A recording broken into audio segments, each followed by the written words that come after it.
नमस्कार दोस्तों, स्वागत है आपको मेरे चैनल कल की अवतार द ऑफिशियल चैनल में। आज के इस वीडियो में आप लोगों को नारायणी सेना के बारे में बताना चाहता हूँ कि नारायण के कैसे सेना होगी और क्या क्या काम करेगी। इस वीडियो में हम आपको बताएंगे। देखिए, जैसे कि आपको पता है कल की भगवान का जन्म हो चुका है, यानी नारायण का जन्म हो चुका है। तो उनकी सेना कैसे रहेगी? तो उनके सेना तो धरती लोक में भी है और दूसरे लोक में भी है, यानी कई ग्रहों में भी है जो उनकी सेना है। और कई सारे सेना धरती लोक में जन्म ले चुके हैं, जैसे कि महाभारत के समय के सेना हुए और रामायण के सेना हुए, जो वानर सेना, वे सब धरती में जन्म ले चुके हैं। यानी सब के सब धरती में ही नहीं, कहीं और भी जगह जन्म लिया है उन्होंने, लेकिन साथ देंगे कल की भगवान का।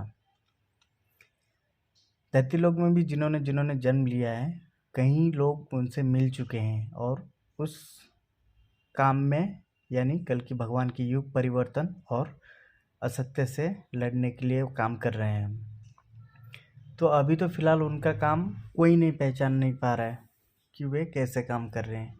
ये एक सीक्रेट मिशन की तरह ही ये समझ सकते हैं आप। तो कई सारे एलियंस भी हैं जो नारायण के साथ देंगे, यानी कल की भगवान के साथ देंगे। और कई सारे धरती लोक में जो जन्म लिए हैं और वो भी साथ देंगे। और कई लोग, कोई लोग जो है वो जन्म तो लिए हैं उन्होंने नारायण के साथ देने के लिए, लेकिन अपने रास्ते से भटक गए हैं वे लोग। कोई लोग जुड़ भी रहे हैं, कोई लोग कली के प्रभाव में भी आ चुके हैं। ऐसा नहीं है कि उनका जन्म ही अगर नारायण के साथ देने के लिए हुआ है तो उन्हें कोई नहीं भटका सकता है। ऐसा नहीं है। कली इतना शक्तिशाली है कलयुग में कि वो किसी को भी भटका सकता है।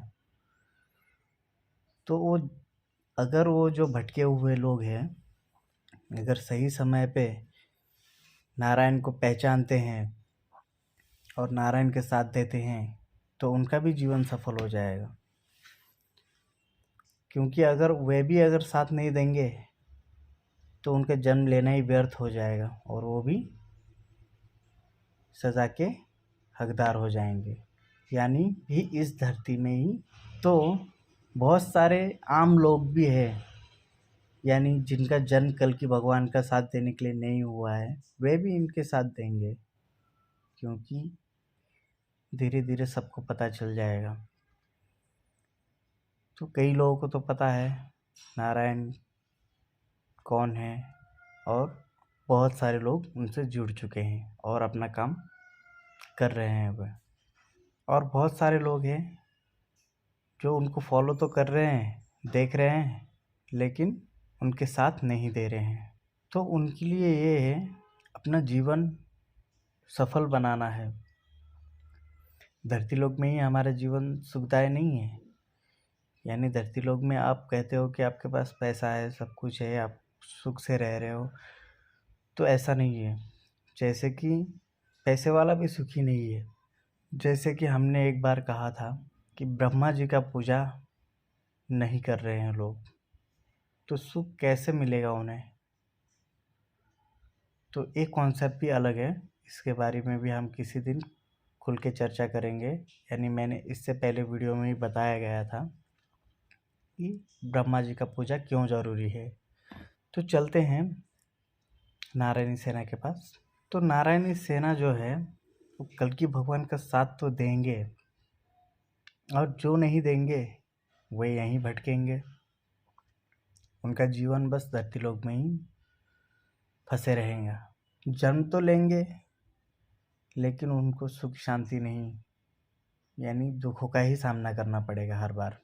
जो इंसान ने पाप किया हो अपने जीवन में, वो भी इस सेना में जुड़ के अपना उद्धार कर सकता है।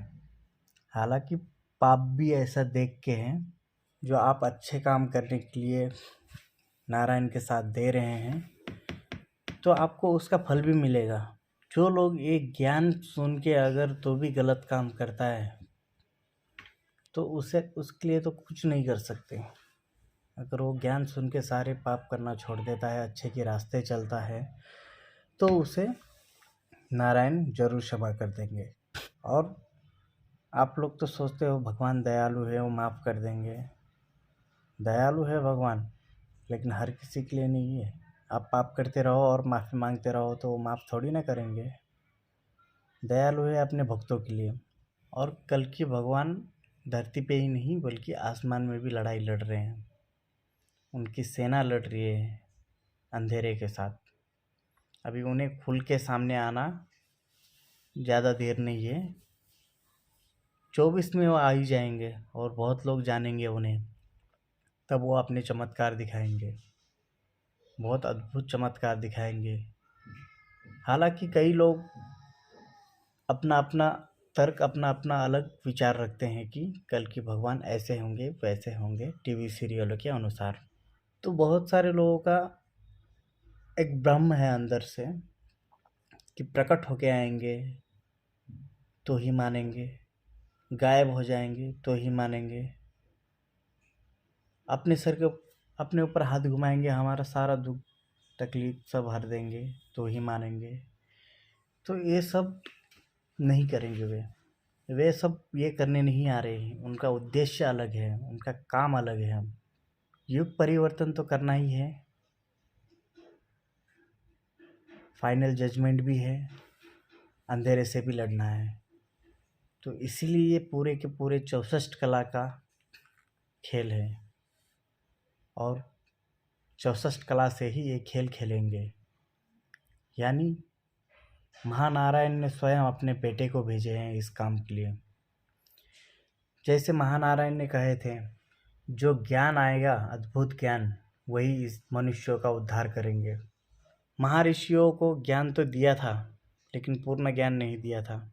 इसलिए हमारा गीता, वेद, पुराण अधूरा ही है। इसमें भी मिलावट किया गया है। और महानारायण ने स्वयं कहे थे कि ये पूर्णता ज्ञान मैं अपने पुत्र को दूंगा, वो इस दुनिया में सत्य का दीपक जलाएंगे, सत्य की रोशनी बन के आएंगे। और वह ज्ञान किसी को नहीं पता सिवाय महानारायण के। और वह ज्ञान का जन्म हो चुका है और वो सामने आने वाले हैं। समय बहुत कम है, आप लोग भी इस शुभ कार्य में जुड़िए, नारायण के साथ दीजिए, अपना जीवन सफल बनाइए। क्योंकि सत्य असत्य के साथ युद्ध होना है, युग परिवर्तन होना है, लोगों का जजमेंट करना है।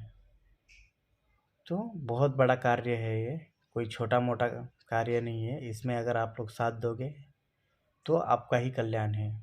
आज के लिए इतना ही है। मैं नेक्स्ट वीडियो लेके आऊँगा जिसमें कुछ प्रश्न भी होंगे। तो मिलते हैं नेक्स्ट वीडियो में। ओम जय श्री रवि, जय महानारायण। चैनल को सब्सक्राइब कीजिए।